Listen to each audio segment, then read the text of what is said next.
Aloha, I'm Knock Nathaniel. I'm joined by Madeleine Valera, who's been covering the Miske trial.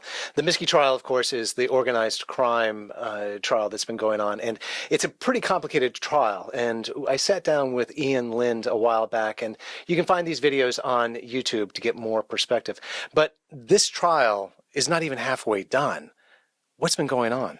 Yes, as of early March, the court was saying it was about a quarter of the way through, so we've still got quite a ways to go.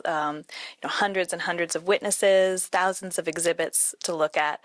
But it's been interesting. One of the main people we heard from early on was Wayne Miller. He was a longtime friend of Miske and former associate, and he has pleaded guilty. So he was on the stand, I think, for a few days consecutively, speaking about his experiences, talking about things that he said Miske directed him and others to do, things like robberies, assaults, various different tasks.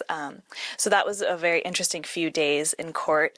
But other than him, there's been a wide variety of witnesses. There have been people who say they were victims of assault by Miske or by his associates.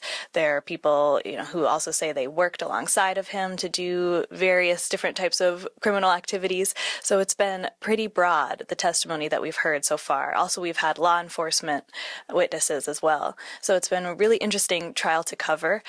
Today, Jake Smith appeared. He was another former associate of Miske's, so he'll be on the stand for the next few days, we think. Wow. This is, like I said, such an incredibly complicated trial. I'm so glad that you're there covering it for Civil Beat. We need to read more of her information and more of her coverage on civilbeat.org. Madeleine, thank you so much for joining us. Thank you.